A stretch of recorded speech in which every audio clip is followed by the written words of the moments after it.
श्रेष्ठता का क्या अर्थ है? श्रेष्ठता का अर्थ है दूसरों से अधिक ज्ञान प्राप्त करना। अर्थात मूल्य इस बात का नहीं कि स्वयं कितना ज्ञान प्राप्त किया, मूल्य इस बात का है कि प्राप्त किया हुआ ज्ञान अन्य लोगों से कितना अधिक है। अर्थात श्रेष्ठता की इच्छा ज्ञान प्राप्ति को भी एक स्पर्धा बना देती है। और स्पर्धा में विजय अंतिम कब होती है?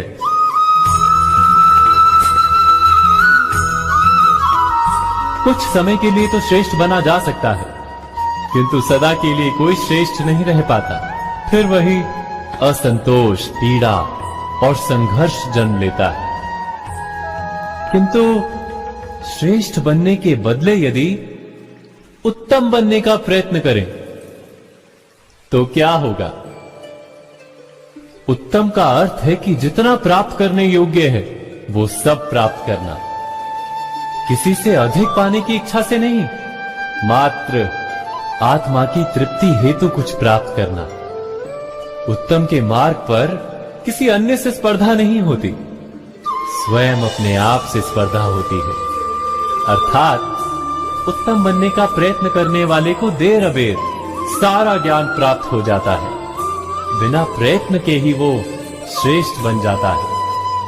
किंतु जो श्रेष्ठ बनने का प्रयत्न करता है वो श्रेष्ठ बने या ना बने, उत्तम कभी नहीं बन पाता।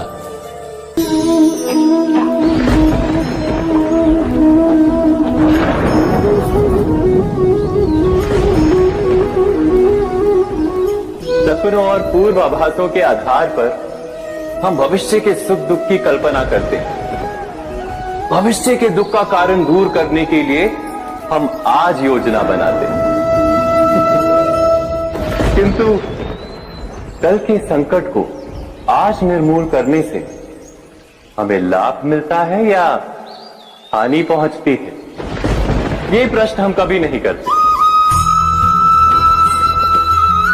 सत्य तो ये है कि संकट और उसका निवारण साथ जन से, व्यक्ति के लिए भी और सृष्टि के लिए भी। नहीं, आप अपने भूतकाल का स्मरण कीजिए, इतिहास को देखिए, आप तुरंत ही ये जान पाएंगे कि जब जब संकट आता है तब तब उसका निवारण करने वाली शक्ति भी जन्म लेती है।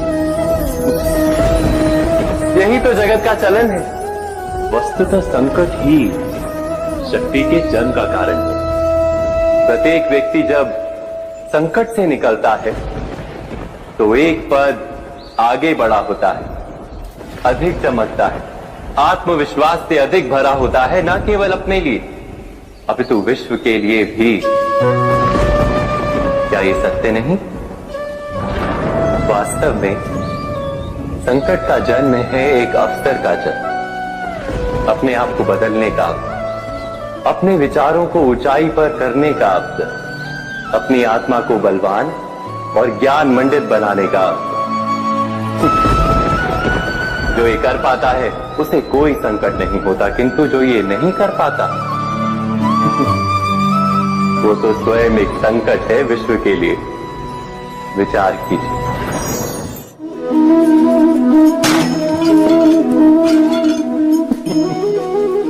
स्वयं विचार कीजिए।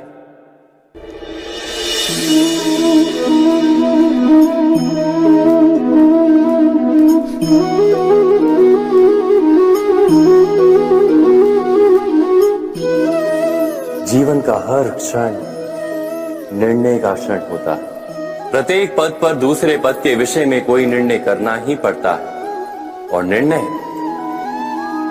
निर्णय अपना प्रभाव छोड़ जाता है। आज किए गए निर्णय भविष्य में सुख अथवा दुख निर्मित करते हैं, ना केवल अपने लिए, अपने परिवार के लिए भी, आने वाली पीढ़ियों के लिए भी। जब कोई दुविधा सामने आती है तो मन व्याकुल हो जाता है, अनिश्चय से भर जाता है। निर्णय का वो क्षण युद्ध बन जाता है और मन बन जाता है युद्ध भूमि। अधिकतर निर्णय हम दुविधा का उपाय करने के लिए नहीं, केवल मन को शांत करने के लिए लेते हैं। पर क्या कोई दौड़ते हुए भोजन कर सकता है? नहीं। तो क्या युद्ध से जूझता हुआ मन कोई योग्य निर्णय ले पाएगा? वास्तव में शांत मन से जब कोई निर्णय करता है तो अपने लिए सुखद भविष्य बनाता है, किंतु अपने मन को शांत करने के लिए जब कोई निर्णय करता है तो वो व्यक्ति भविष्य में अपने लिए कांटों भरा वृक्ष लगाता है। स्वयं विचार कीजिएगा।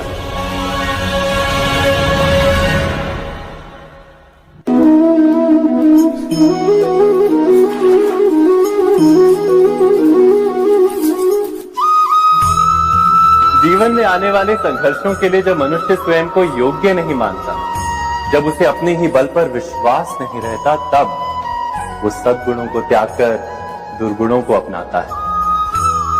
वस्तुतः मनुष्य के जीवन में दुर्जनता जन्म ही तब लेती है जब उसके अंतर में आत्मविश्वास नहीं होता। आत्मविश्वास ही अच्छाई को धारण करता है। ये आत्मविश्वास है क्या?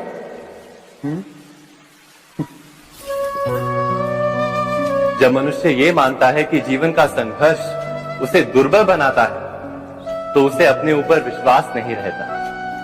वो संघर्ष के पार जाने के बदले संघर्ष से छूटने के उपाय ढूंढने लगता है। किंतु जब वो ये समझता है कि ये संघर्ष उसे अधिक शक्तिशाली बनाते हैं, ठीक जैसे व्यायाम करने से देह की शक्ति बढ़ती है, तो प्रत्येक संघर्ष के साथ उसका उत्साह बढ़ता है। अर्थात आत्मविश्वास और कुछ भी नहीं, मन की स्थिति जीवन को देखने का दृष्टिकोण मात्र है, और जीवन का दृष्टिकोण तो मनुष्य के अपने वश में होता है। स्वयं विचार कीजिए।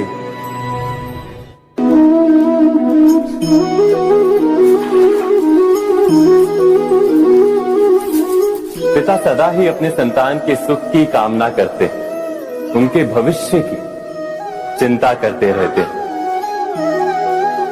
इसी कारणवश सदा ही अपने संतानों के भविष्य का मार्ग स्वयं निश्चित करने का प्रयत्न करते रहते हैं।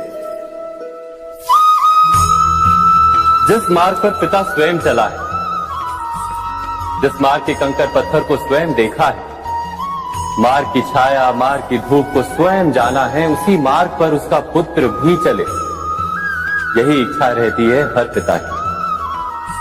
निस्संदेह उत्तम भावना है ये।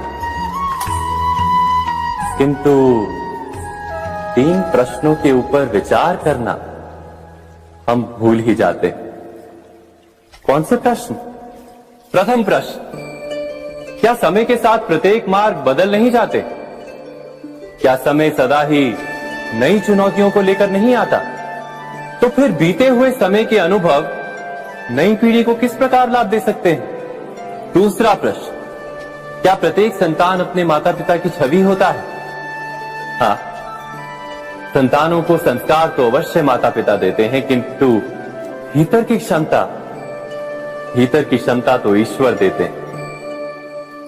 तो जिस मार्ग पर पिता को सफलता मिली है, विश्वास है कि उसी मार्ग पर उसकी संतानों को भी सफलता और सुख प्राप्त होगा।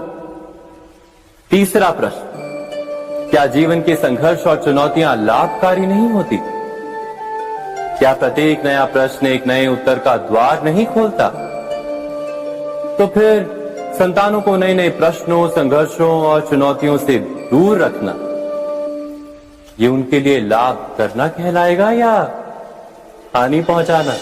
अर्थात जिस प्रकार संतान के भविष्य का निर्माण करने के बदले उसके चरित्र का निर्माण करना श्रेष्ठ है, वैसे संतानों के जीवन का मार्ग निश्चित करने के बदले उन्हें नए संघर्षों के साथ जूझने के लिए मनोबल व ज्ञान देना अधिक लाभदायक नहीं होगा?